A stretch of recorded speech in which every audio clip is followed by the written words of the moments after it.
We are coming live from Rotary Stadium in Mthatha in the Eastern Cape. This is a place under our Tambo, this municipality, a municipality that has got a plus minus 1.5 population in terms of size.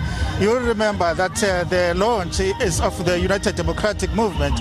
It's a party which was formed in 1997 after, in fact, by Olomisa, General Bandibongo Olomisa, and the then prominent leader of the National Party. You remember that after that, the party gained a lot of supporters, more especially in the rural areas of the Eastern Cape, KwaZulu-Natal. As you all know, that in KwaZulu-Natal, Sifiso Nkabinde was very prominent in that part of South Africa where he garnered a lot of support. Today, they will be tabling their manifesto to make sure that people on the ground, people in South Africa, the middle class and the impoverished communities of the Eastern Cape, they come out in numbers and vote for the party. But now, I'm joined by the Provincial Secretary of United Democratic Movement in the province, Ubaba Osimilo Stole. Thank you very much for joining us, sir. Thanks for inviting us, and thanks for being with us when we are unpacking our manifesto. You will recall that this is the 5th time that the UDM will be contesting the local government elections.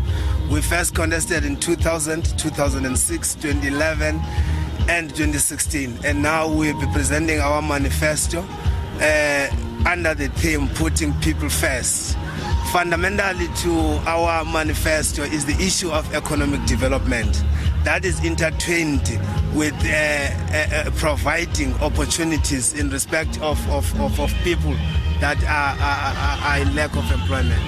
We have also looked to the issue of the decay in the capacity of the municipality, because what we have noticed is that the most municipalities in the Eastern Cape now are under administration.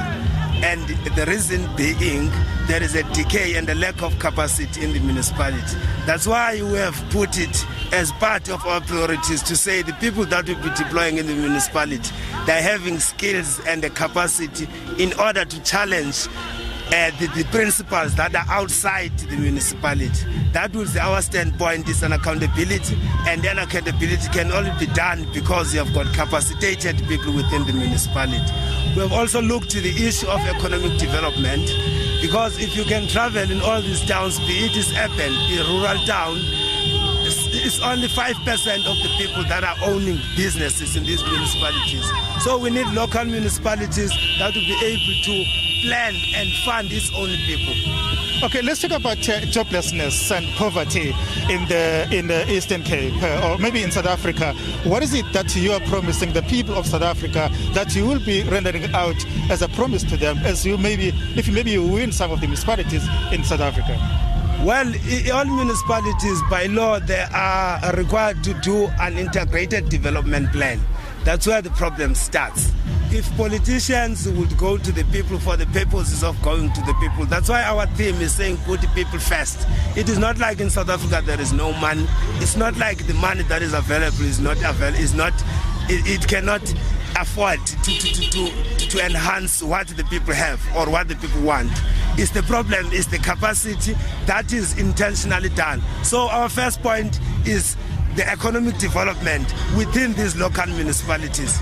Once you stimulate the economy within the local sphere of municipality, then there will be no reason for people to leave Mthatha, to leave Port Elizabeth, to the big cities.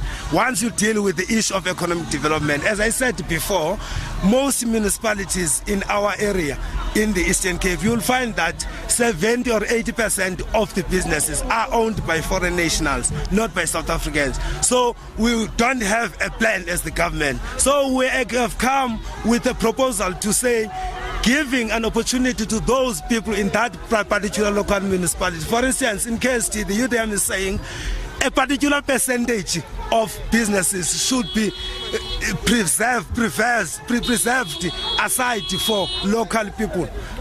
And therefore the municipality should be responsible to fund its own business people, because even these international businesses, it's not like they've done that thing on their own payroll. There is a system, government needs to plan and fund its own people. Okay, let's talk about fraud and corruption, because you have been known for making sure that you are fighting corruption in all these municipalities. Now, this time, how is it going to be different in what you have been doing all along? We have came up with a new theme to say, let's strengthen the capacity. We have uplifted our standard of capacity. For instance, 25% of our councillors that are going to be deployed, we have made sure that we don't compromise with capacity.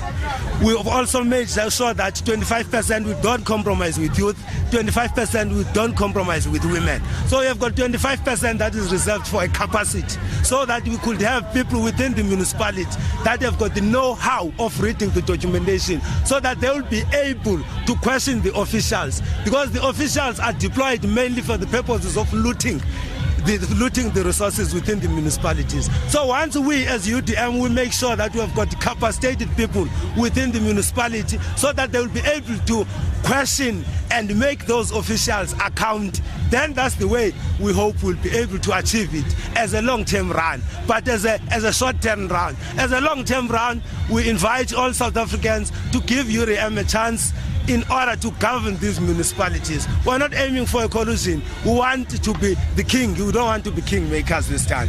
You were once in charge of the King Sabata local municipality, and you were once also in charge of the municipality in Nelson Mandela Bay through Collusion. Now, are you sure that maybe you will grab some votes from the electorate?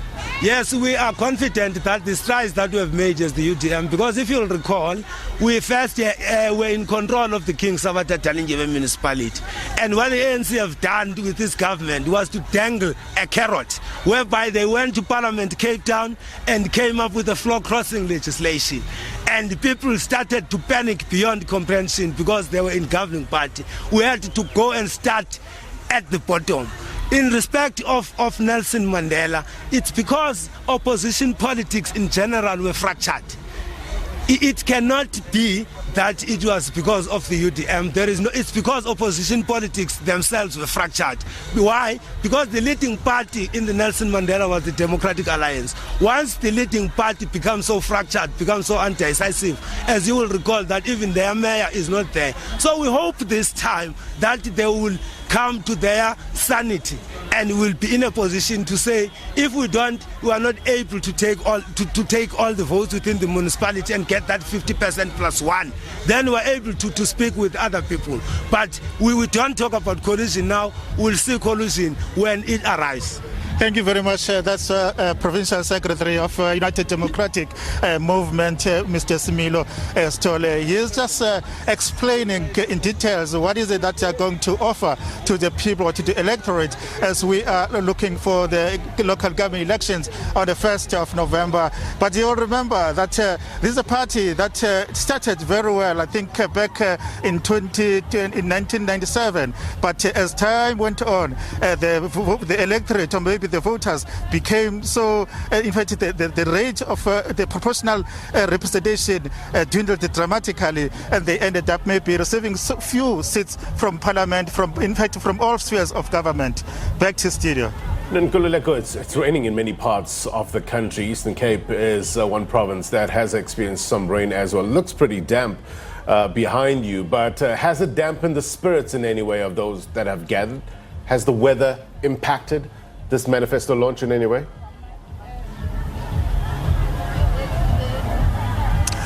Oh yes, because if you, as we are here, we are just experiencing a number of people who are just converging to this venue. They want to make sure that they listen to the President, General Bantu Bonke Olomisa, and they want to hear what he has to tell them, because you remember last time he came also here, and then he won the municipality, King Sabata local municipality, I think 10 years ago. But now, this time around, people on the ground, they hope that things will change. UDM will regain itself and take the municipality, and they want to see change. They want a local economic development. They want a clean governance. They want a housing. They want everything that you can think of, because as we are here in this township, this is where poverty has got a physical address, if I may put that way. People are hungry. People are not working, are unemployed, so they want change. They hope that maybe UDM will bring change to them. That's what it boils down to, isn't it? The bread and butter issues. that people are facing on a daily basis, hence the name Bread and Butter. We thank you very much indeed for your reporting, sir. We'll no doubt come back to you. We understand that it was scheduled to start at around 12 o'clock or so, but if you hear anything different, come back to us. We'll get you back on air. Give us the very latest in terms of that. Nkululeko Nyembezi, live for us in the Eastern Cape. Thank you.